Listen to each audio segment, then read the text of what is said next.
Our help is in the name of the Lord, who made heaven and earth. The eternal God is our refuge, and underneath are the everlasting arms. We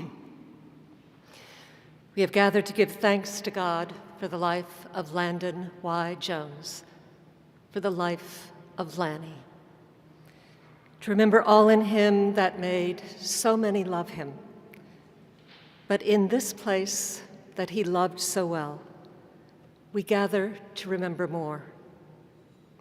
Generation after generation has entered the chapel of Princeton University to remember, in the face of death, that love and not the grave was their destiny. The love that knows no end, the love that gave Lanny this good life and so gave Lanny to us. The love that marked every moment he was given as he read our lips with his good mind and tender heart. This is the same love to whom he has returned. We remind ourselves of this because day by day, we live forgetting that death and death dealers have no dominion.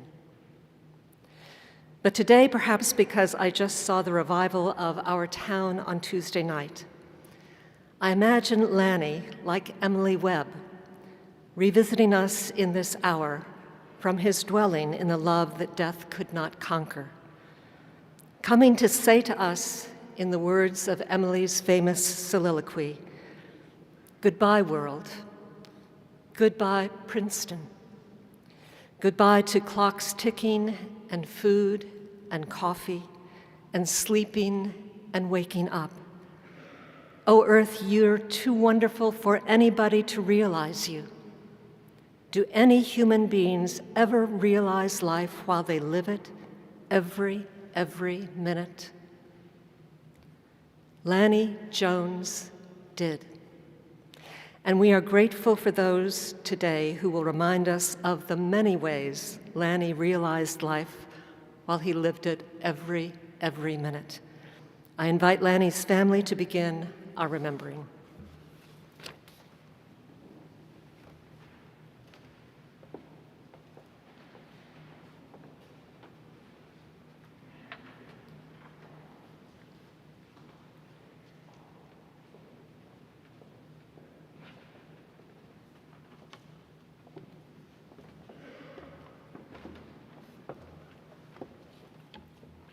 Good afternoon.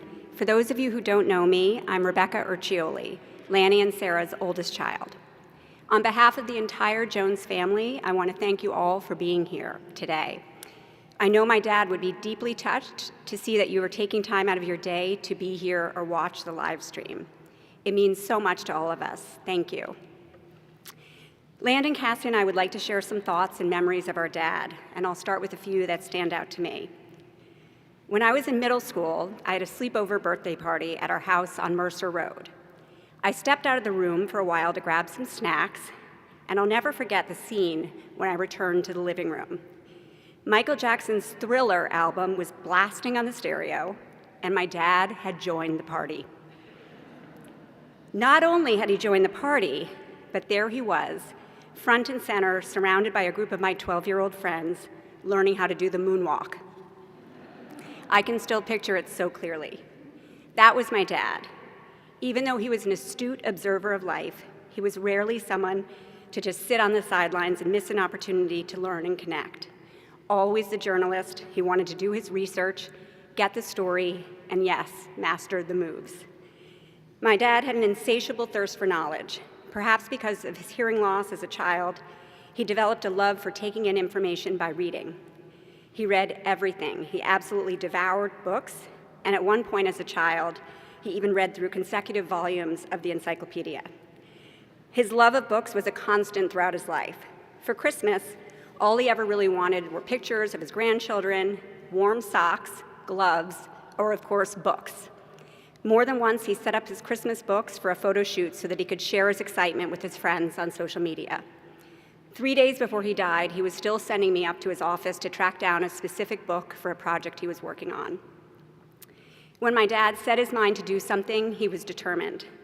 The caption under his soccer photo in his senior high school yearbook read, "Jones, center forward, fought all the way, scored 2 goals against John Burroughs School on sheer determination." My dad wasn't the biggest guy, but he was mighty.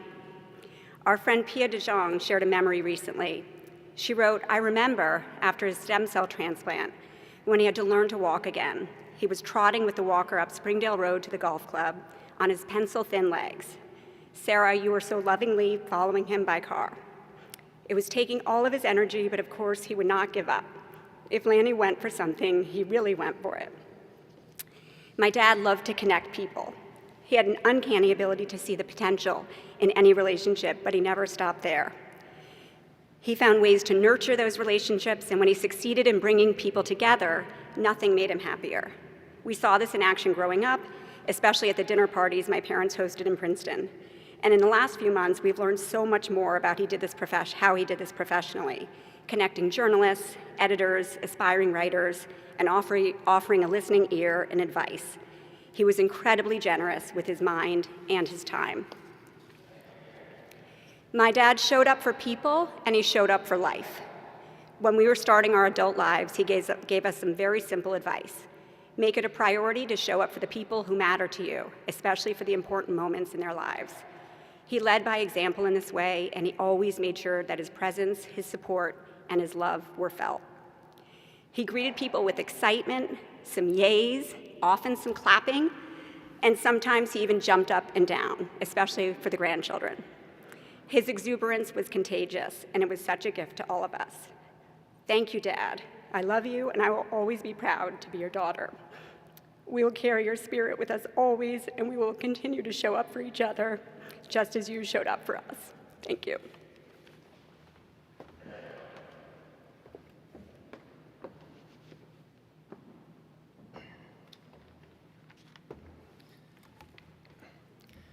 Good afternoon. I'm Landon. We're going oldest to youngest, which is the same way we open our presents at Christmas. As Becca mentioned, though our dad wrote a lot, he really read more. He never boarded a plane or a train without a totally ridiculous volume of magazines and newspapers. 2 soft-sided leather briefcases just bursting at the seams. And he read them all. We couldn't toss anything out at home unless his initials were signed across the top. And he was not a subtle reader of the paper. There was a lot of crinkling and shaking out of the paper to position it just how he wanted. Most distinctive of all, though, was the sound of him tearing out a clip. Car service drivers used to call him the Ripper. He was a consummate clipper, sometimes for himself, anything that might be fodder for some later book or article, often for others. He used a typewriter, a Royal. He was a fast typist, and he was very efficient with the mechanics of the whole thing. I would sometimes get in the mail one of those clippings, and affixed to the front would be a piece of People or timing stationery with a typed note. And sometimes it was simple, just Landon, FYI, but typed, and signed LYJ. I always loved that he took the time to run that little piece of notepaper through the typewriter for that. To explore my dad's home office above the garage is to explore a fertile mind. Not an organized mind, necessarily, but one bursting with ideas, just like his briefcases. There's so many files and ideas in there, and all those clips, printouts of emails with friends, anything about the baby boom, of course. There are other ideas that he started and abandoned, like a history of the St. Louis Browns. He had a file box labeled interviews, Clinton, Gates, Castro, etc. My dad collected Princeton class reunion books. Now, these are books that reunion classes put together with a little entry reporting on what class members are up to. But his collection was not limited to his class, the class of '66. Of course he has those. But he has 10 feet of bookshelves dating back to the class of 1897's 15th reunion, all the way up through 82's 50th and 1970's 50th. 82's 25th and 1970's 50th. The Bryn Mawr bookstale used to set aside the books every year for him so he could add to his collection. And why did he do this? Well, he told me he was interested in how people reconcile their youthful dreams and aspirations with the reality of their lives. The 15th and 20th reunions, he said, had some anxiety because people felt some insecurity or discomfort with where their lives were relative to where they thought their lives were heading back at graduation.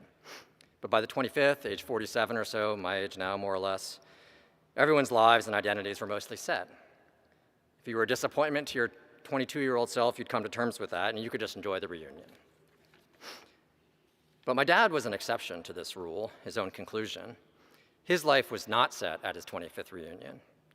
His world continued to grow and expand. When he was 47, he was still at Time Inc. and working really hard, probably too hard. He was acutely aware of the saying that no one on their deathbed wishes they had spent more time at the office.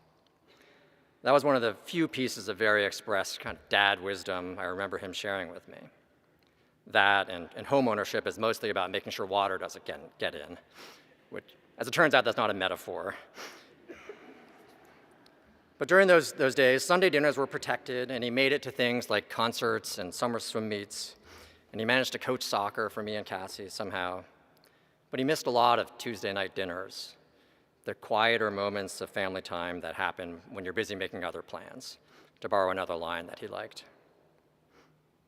After he died, we got a nice note from Martha Nelson, his colleague and successor at People. She relayed that he had said to her around the time of his retirement that he was planning to make a course correction. And he retired from Time Inc. at 57, and he made that course correction. He made up for lost time, especially when grandkids arrived on the scene. And there was even added urgency after his diagnosis with myelofibrosis. Every dinner grace or toast he made included tears of gratitude for this time with his family. And his universe of friends just grew and grew. Another very kind note we received was from Henry von Cohorn, who wrote a beautiful remembrance that begins, "We're told that it's hard to make good friends later in life. While mostly true, there are exceptions. And I like to think my relationship with Lanny Jones is one of them." My dad was an exception. He was an exception to his own conclusions about the timeline for defining yourself. And he was an exceptional father to me and my sisters, brother to his two brothers, son to his parents, husband to my mother, and an exceptional friend to so many who are here today. Thank you.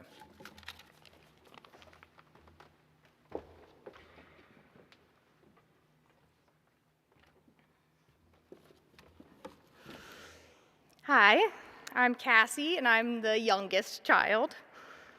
I was talking to a friend recently about my dad, and she said, I didn't know your dad all that well, but I don't think I've ever met someone more attached to life than he was.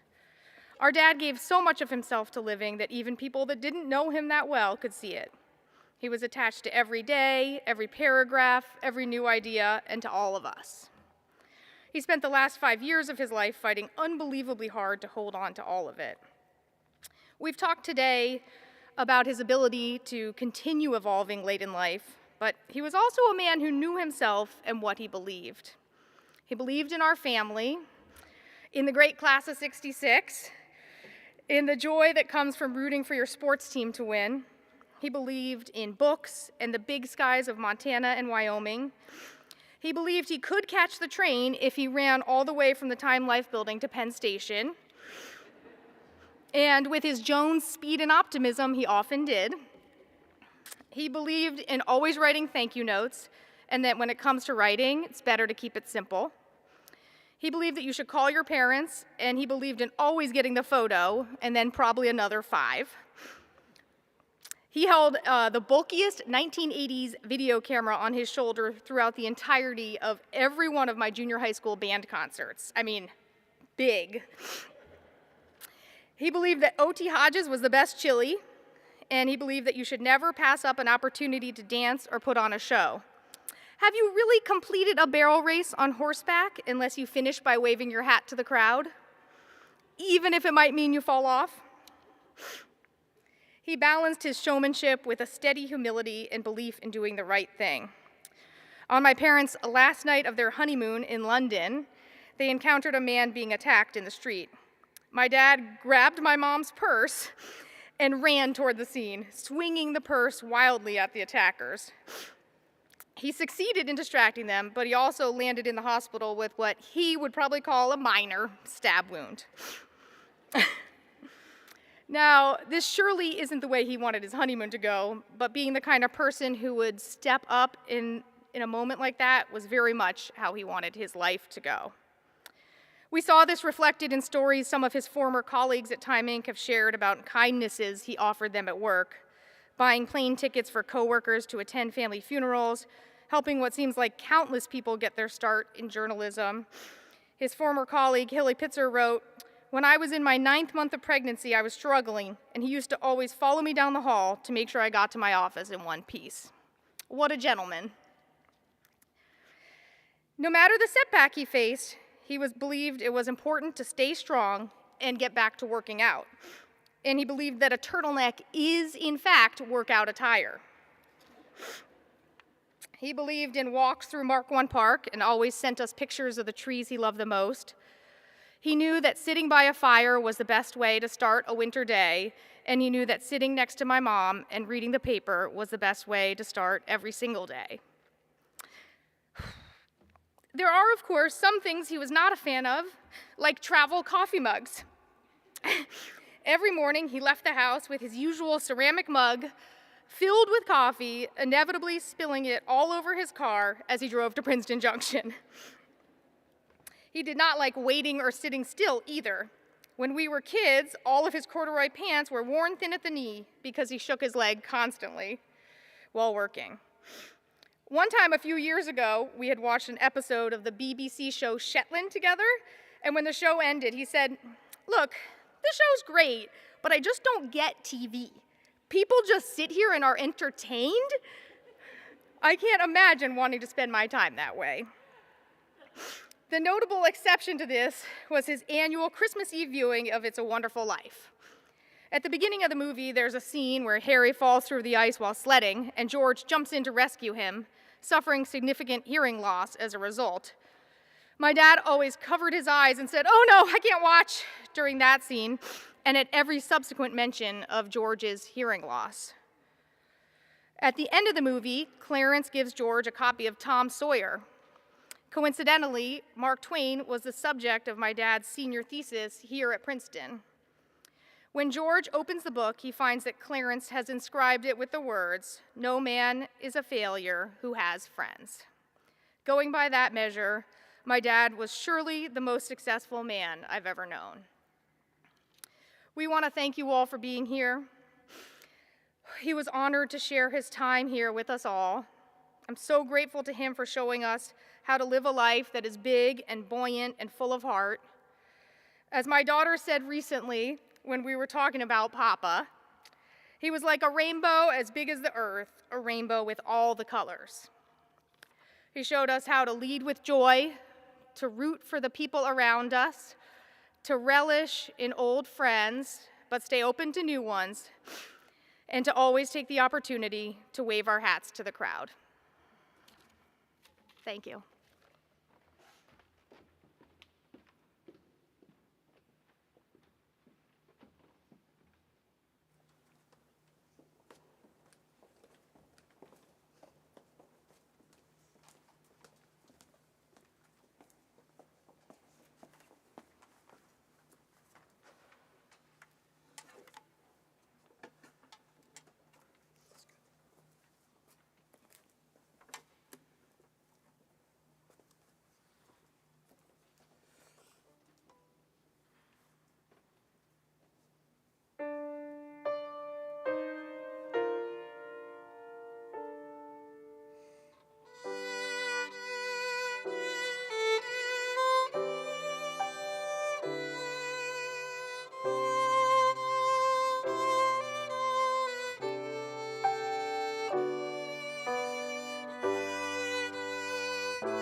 Well, I was holding myself together pretty well until I heard that.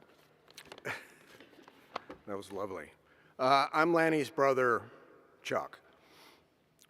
My brother Lanny loved this poem by Robert Frost, possibly because it reminded him of Oakley Lane, the street in St. Louis, where he, my brother Byron, and I grew up.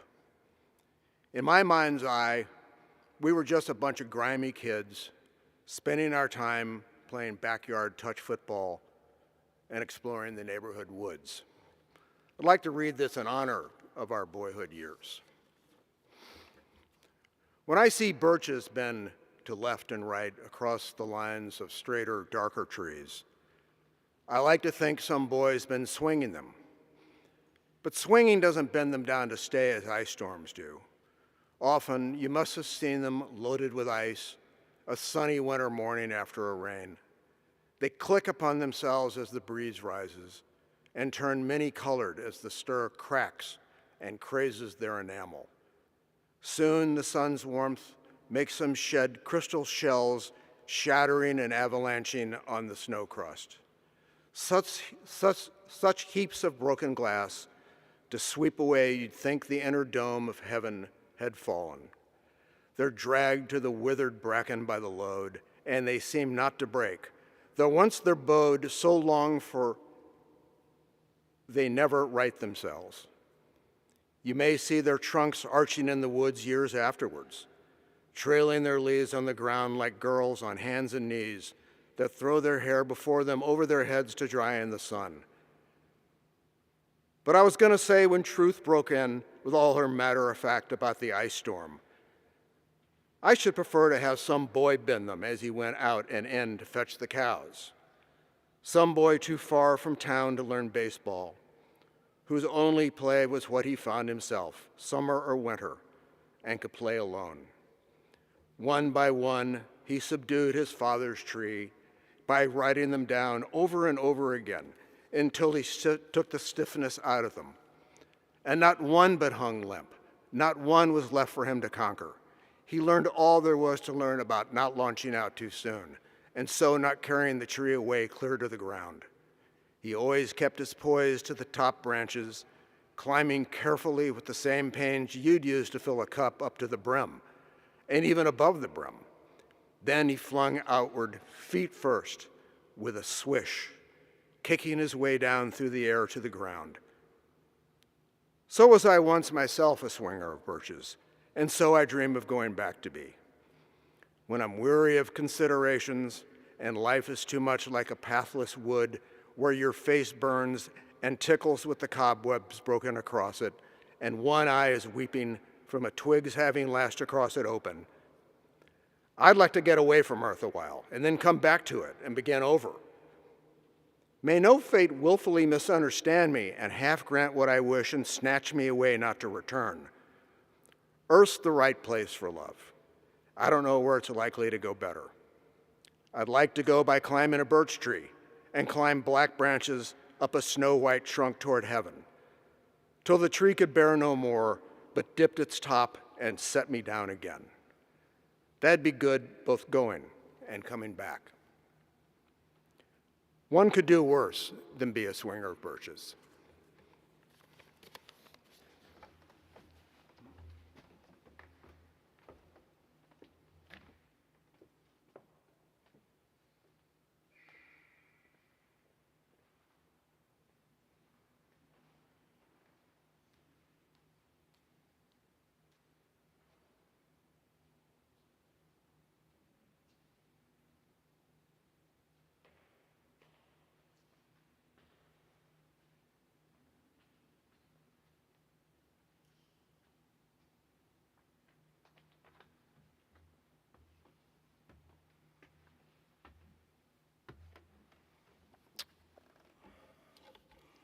Good afternoon, all.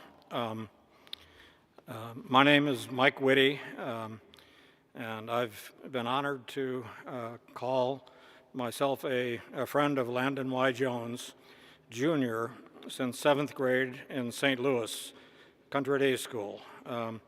Lanny and I shared 4 years at Princeton, than years working simultaneously at Time Incorporated in New York.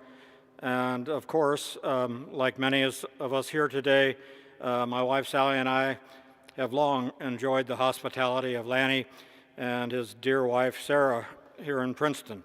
When I first met Lanny in 7th grade, I quickly noted several things.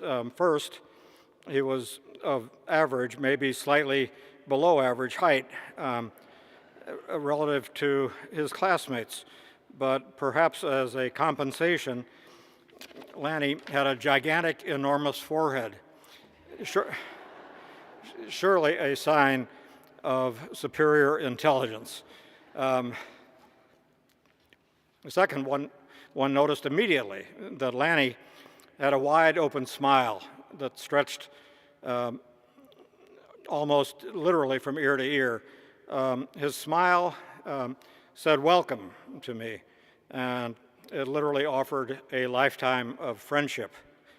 Third, it soon became apparent that Lanny had a heart as big as St. Louis and beyond. Perhaps because he had had to learn to read lips owing to early childhood hearing loss, he paid close attention to what others said. He did so his entire life, and it's not a stretch to see a direct connection between that attentive, caring focus and his empathic editorship of People magazine. Lanny loved People magazine. Lanny loved people, period. In turn, people, so many people loved him, and they will continue to do so as long as they have memory. But I want now to make a quick turn to a fourth Lanny feature, his hands, or rather his fingerprints. Here's a Lanny fingerprint story. One holiday season, we were both back in St. Louis, and Lanny was working on his first Lewis and Clark book, and he learned that the original elkskin-bound Lewis and Clark journal was housed in a St. Louis library. Ever willing to share, Lanny asked if I might be interested in joining him to see it. Would my 12-year-old future journalist son, Griff, like to come along as well? Well, yes, indeed, we would, Lanny. The librarian went down into the library's bowels and to retrieve the priceless document. He returned holding it delicately and protectively, wearing white sanitary gloves.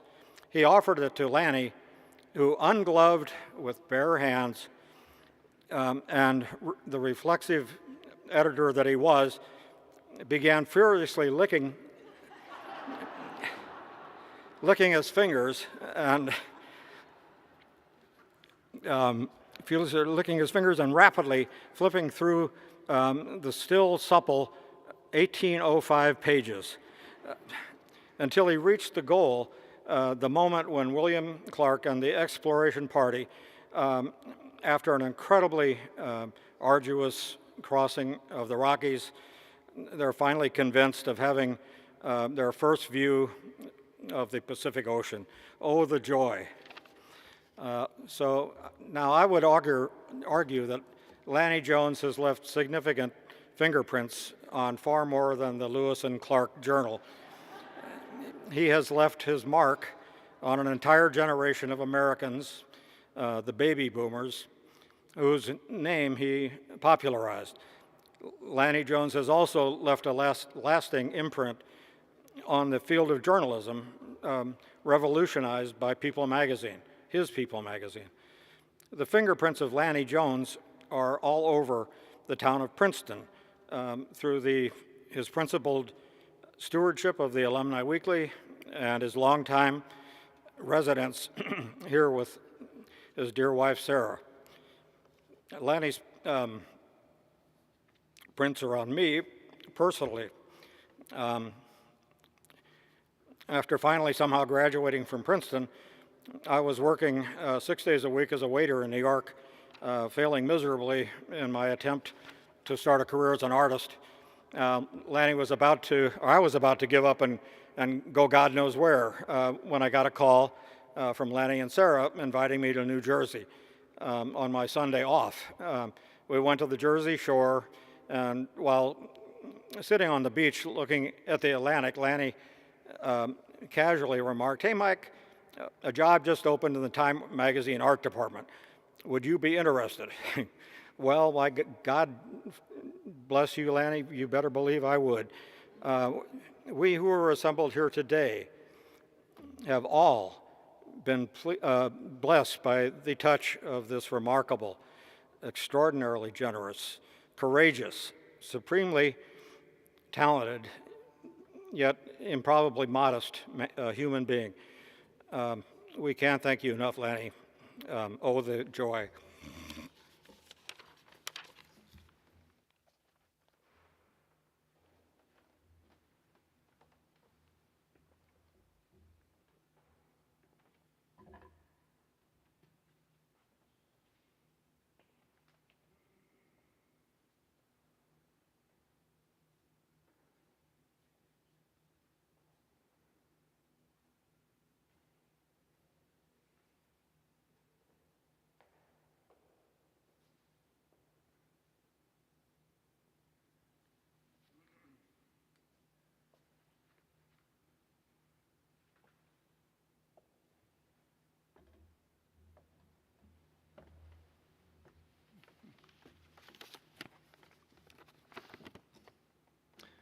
I'm Lanny's friend from college days, Jim Merritt, and I'm honored to be here with all of you to celebrate Lanny's remarkable life. I met Lanny in the fall of our freshman year at Princeton 62 years ago. He and I and Sandy Martin roomed together for 3 years and formed a deep and abiding friendship. Outside of my immediate family, there is no one who has had a greater impact on my life. In the fall of our senior year, it was Lanny who introduced me to his St. Louis friend, Nancy Russell. Nancy and I married 2 years later, and our marriage is now in its 57th year. Lanny and Sarah became godparents to our daughter Jennifer, and we are godparents to their daughter Cassie. I don't need to tell any of you about Lanny's extraordinary gift of friendship. As I said in remarks at his 70th birthday celebration, I can count on one hand all of my close friends, while Lanny would need all 4 appendages to count his, and he would just be getting started. Lanny was the most connected guy I've ever known, and time and again he used his connections to help his many friends, as Mike has already attested. When I left the Navy in 1970, it was through Lanny's connections that I landed a job as a newspaper reporter in Atlantic City. 5 years later, it was Lanny who told me about an opening here at Princeton, where I wound up working for 25 years, the last 10 as editor of the Princeton Alumni Weekly, the same magazine Lanny had edited early in his career while still in his 20s. After leaving Princeton in 2000, I spent 7 years editing a magazine devoted to Lewis and Clark, yet another job I learned about from Lanny. In 2011, Lanny was diagnosed with a form of chronic leukemia. 8 years later, at age 75, he endured a harrowing bone marrow transplant, a procedure that bought him another 5 years with family and friends and enabled him to complete his last book, Celebrity Nation. Health-wise, it was a rocky 5 years, with setbacks and several long hospital stays, and at times acute discomfort and pain. But you'd never know it.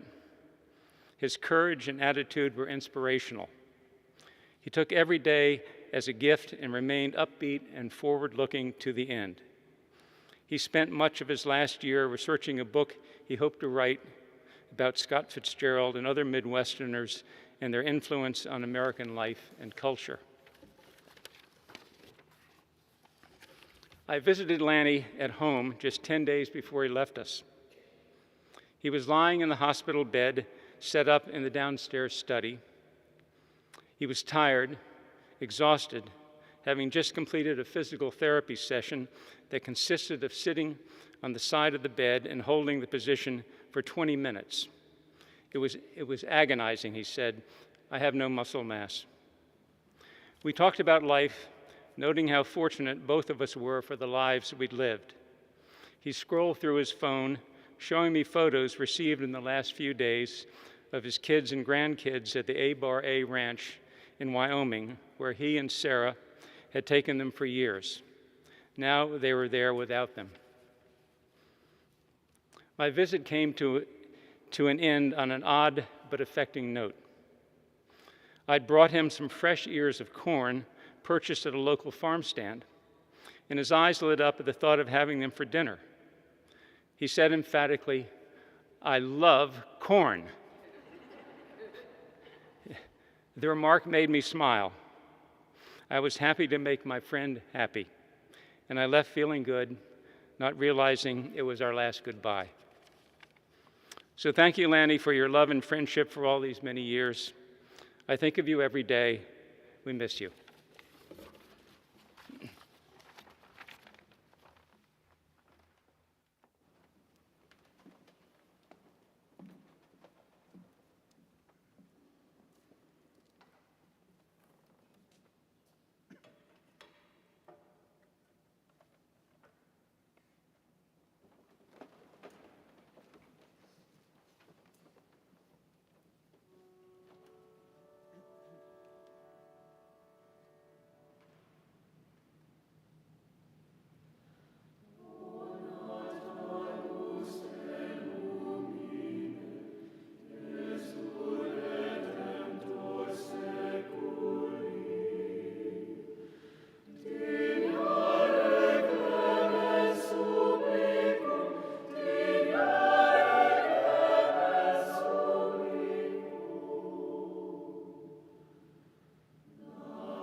Hello, I'm Joyce Carol Oates, a longtime friend and admirer of Lanny.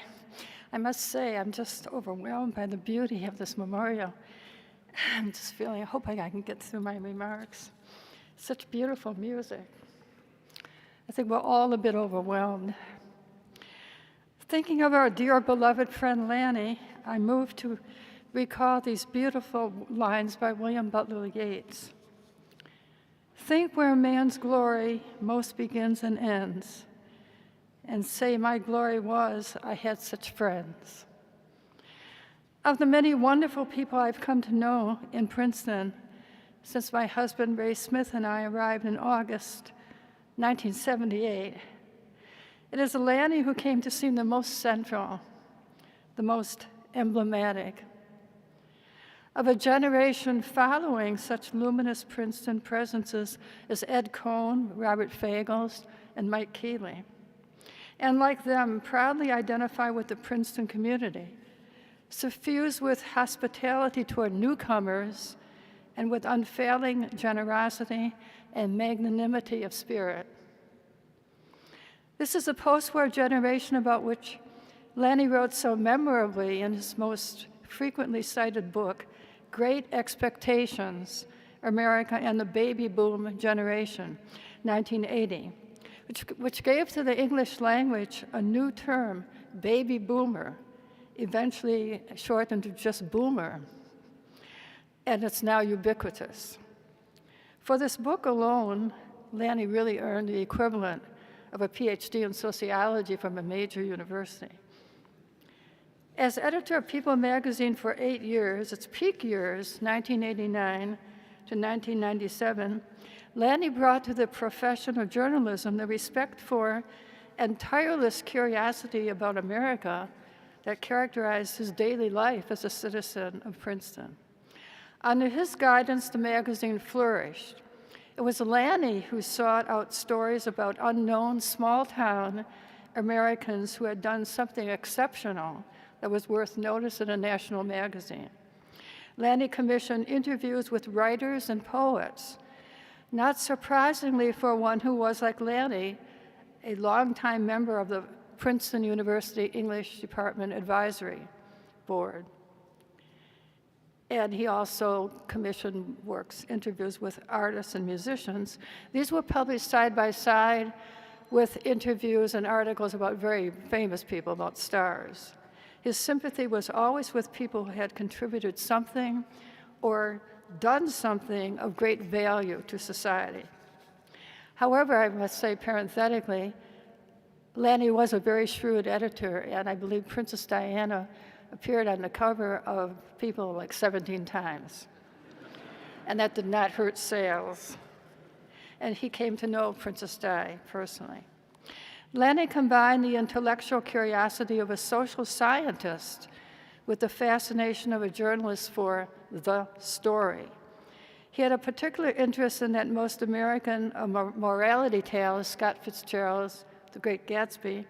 And the last years of his life, he was assembling notes about the American Midwest, which was, of course, Lanny's origin. To all of us who knew and loved him, Lanny was unique, a dynamo of energy, imagination, and information, the instinct of a natural historian. He was the most loyal, generous, and loving of friends.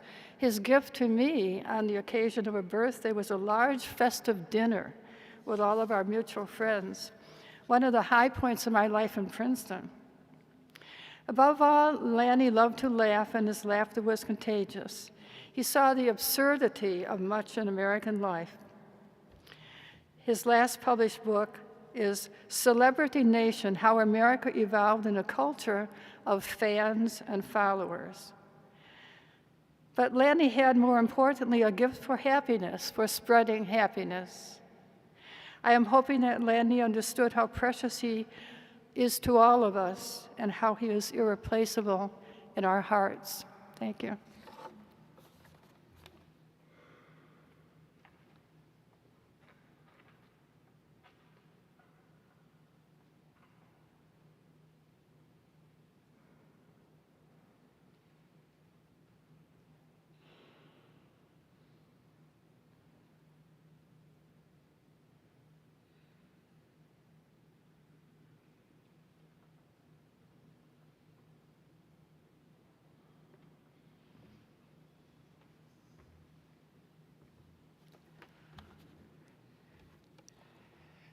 My name is Sheldon Sturgis. I have no connection really to Princeton University or to St. Louis. But Lanny was my best friend. Lanny had many best friends, as you've heard. It's a long, long list. He was born in 1943, the year that I was born. We had that in common. It's a significant bond.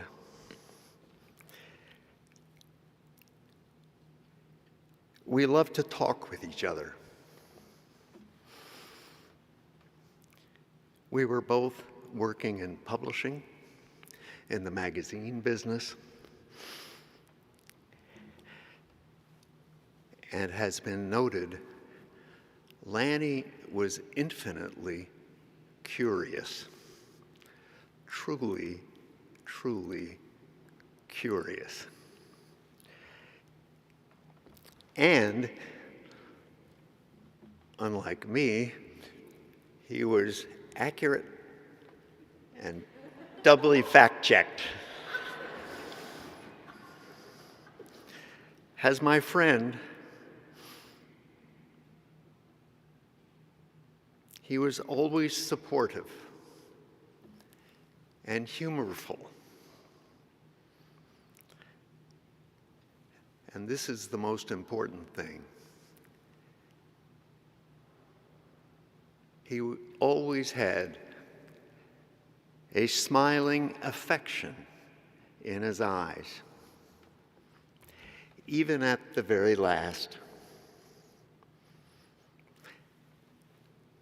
Lanny Jones was an optimist. Most of us, not so much.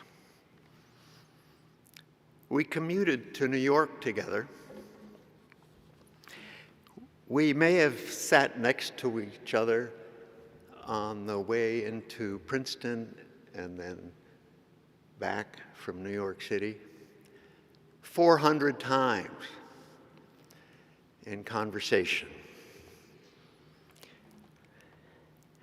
Our conversations were always exciting and interesting. Lanny had what I would call entheos. It's a Greek word. Theos has the word, means God. He was inspired and his enthusiasm was contagious. Mostly we talked about our 3 growing children, clearly the most significant topic of our lives. We each had a girl, a boy, and a girl. Becca, Landon, and Cassie Jones, and Becca, Zach, and Louise Sturgis. They were exactly the same age. One day, a determined Lanny called up. He said, "We ought to coach a soccer team together." As far as I know, he never played soccer. I think he was a halfback or something at St. Louis Country Day. Mike can correct me.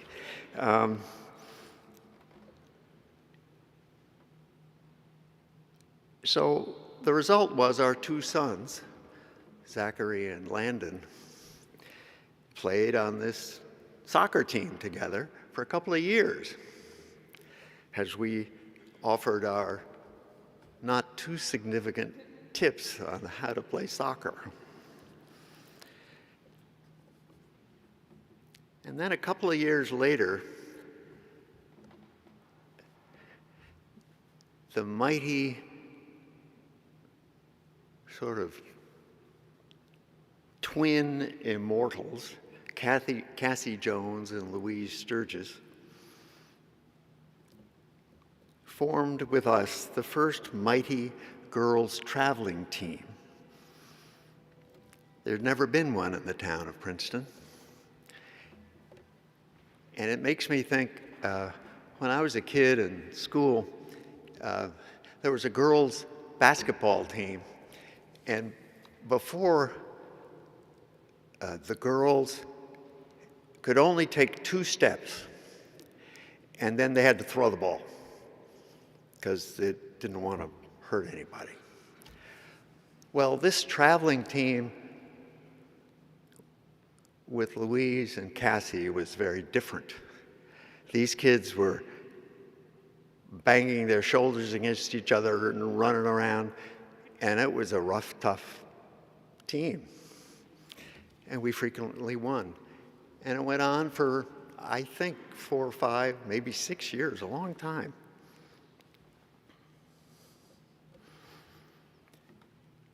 I can remember Kiara Nappi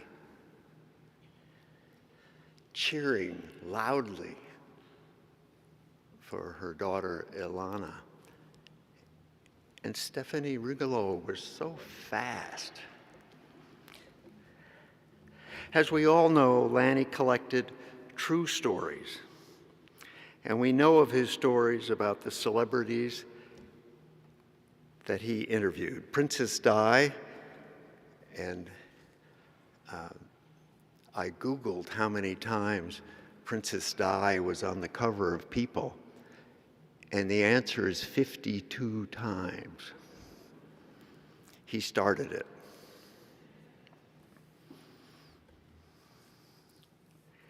He interviewed President Clinton in the Oval Office, Elizabeth Taylor in front of the fireplace of her home, and the list goes on and on.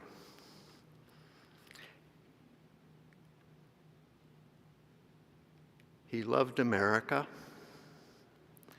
his homeland, a land of great expectations, as has earlier been mentioned. His first, I believe, his first book. But most of all, he loved St. Louis.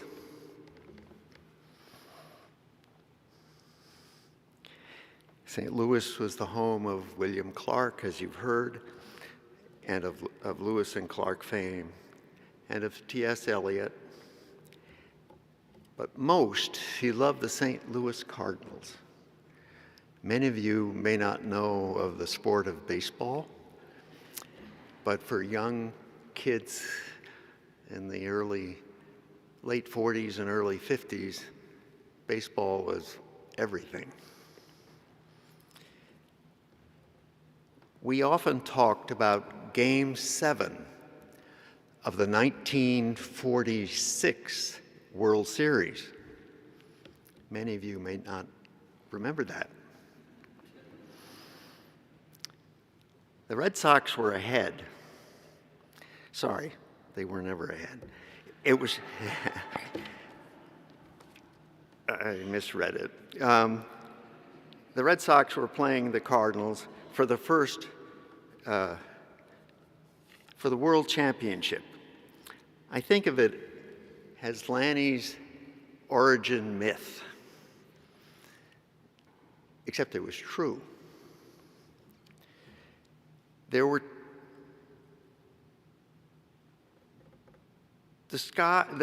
score was tied 3-3 in the bottom of the 8th. There were 2 outs. There was a lefty on first base. He was 5'9". His name was Enos Slaughter. Harry Walker came to bat and hit a ball in the gap in center field. Slaughter took off. He rounded second. And he came to third, and the coach said, "Stop." Slaughter didn't stop. He kept on going. And the poor Red Sox first baseman, whose name was Johnny Pesky, one of my heroes, just was frozen. He couldn't believe it. And for those 2 or 3 seconds,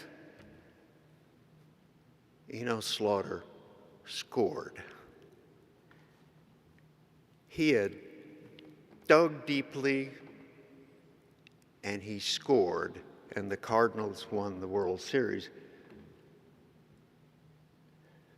Lanny Jones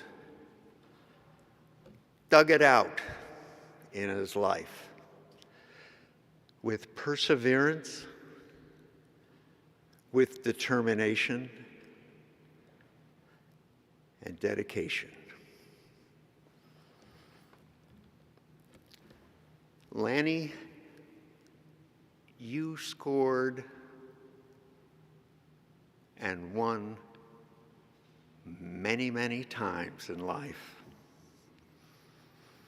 With your wonderful children, your success in publishing as an author and as an editor, and with your many, many, many, many best friends, and with Sarah. My prayers go with you, Sarah. Through all the ups and downs, you have held the fort. You are blessed. You have been very brave, very devoted, and very loving. And you have loved and cared for Lanny in all ways, always. Everyone here today who knew Lanny is blessed by his life.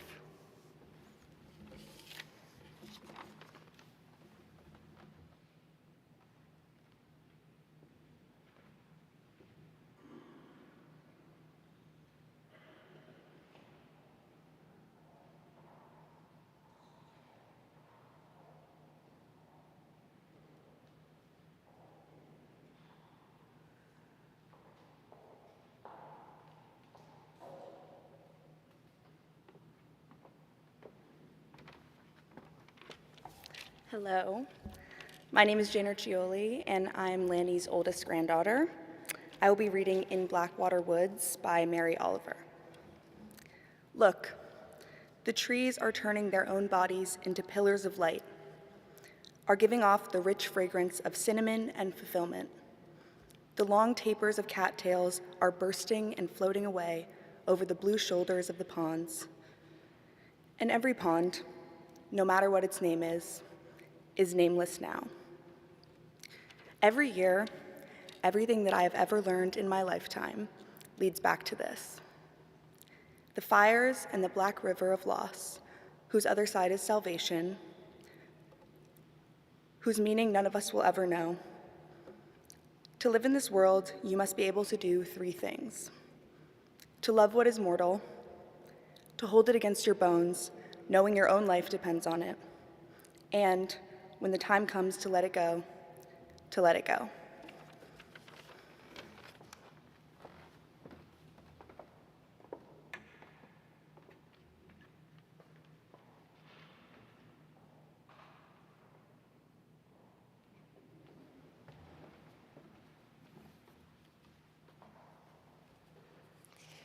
Let us pray.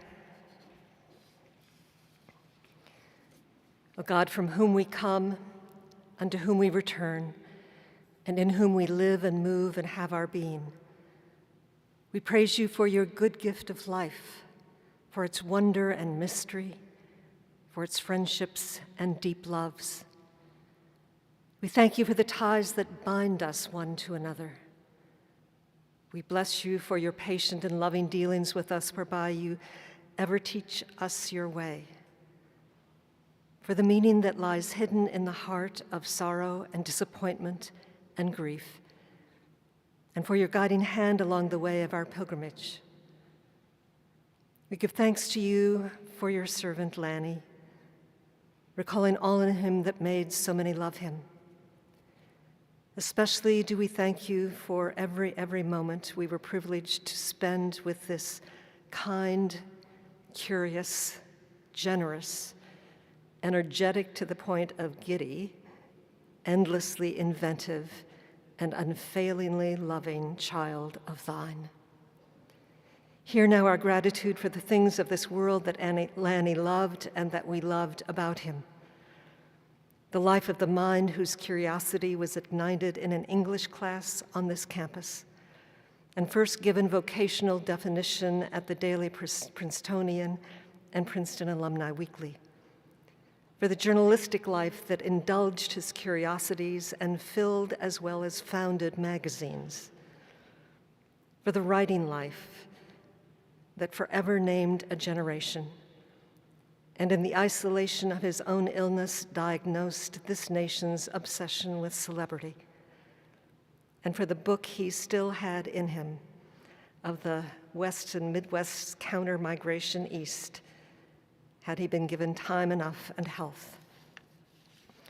For the habits of his lion-sized heart, attention focused in the aftermath of mumps on the person speaking before him whose life never ceased to fascinate him, and on the ones whose breaking hearts called forth his knowing compassion. For the uncanny gift he had of connecting friends to chance job openings, and so to futures they never would have dared or dreamed of without him. For his love of the Midwest, the St. Louis, the American West of Bozeman in particular, where mind, heart, family, and friends met, and where the expeditions of Lewis and Clark spurred his own expositions of their lives. For friendships kept and nurtured from childhood, and for friendships no less forged with gratitude late in life, accepting and celebrating each of us just as we were. For his sense of humor that found him most often laughing at himself, and his astonishing perseverance that kept him in life because he wanted to be with us. But most of all, we thank you for his love of family, his parents, his brothers Chuck and Byron, who set in his soul a Midwesterner's sense of wonderment. For his love of Sarah and Sarah's love of Lanny, promising their future selves to each other 54 years ago, setting out not knowing where they were going on an adventure worth both of their lives. For the father he was and will forever be to Becca and Landon and Cassie, jumping up and down for joy at letters of acceptance, shouting encouragement from the sideline of every soccer game, a cheerleader for the adults they were becoming, and a coach who taught them at an early age to show up for weddings and funerals. And here they are. For being the grandfather who loved the laughter he teased out of Jane and Nina and Luke and Adam and Ren and Reed, their latest adventures, his greatest joy. If, dear God, as Lanny wrote in his 55th reunion reflection, we are all just walking each other home. Watch over us who are still on our pilgrimage to the love that is our destiny.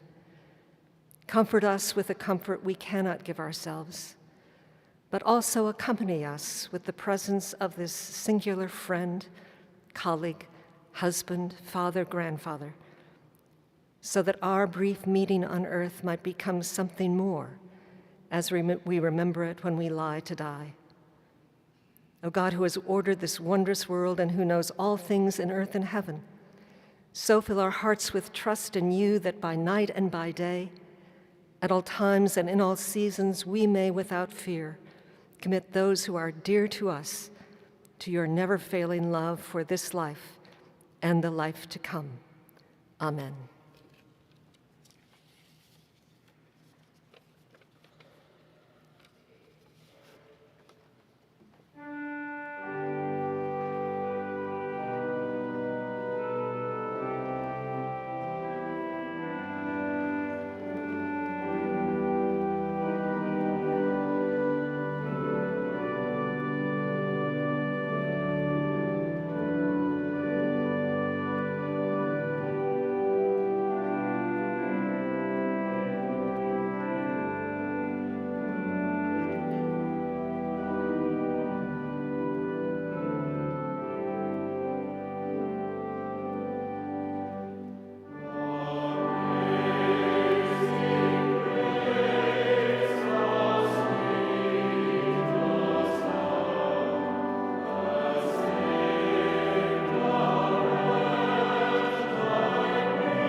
The family would very much like to greet you and hear more stories at the reception following this service at the Springdale Country Club. The address is in your bulletin.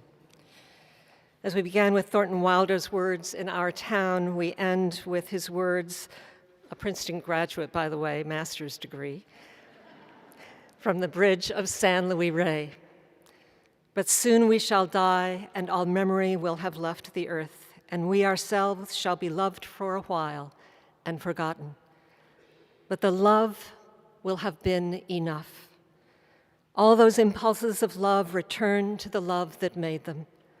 Even memory is not necessary for love. There is a land of the living and a land of the dead, and the bridge is love, the only survival, the only meaning. And now to that love and mercy I commit you one and all, and the blessing of God Almighty be and abide with you every minute, now and forever. Amen."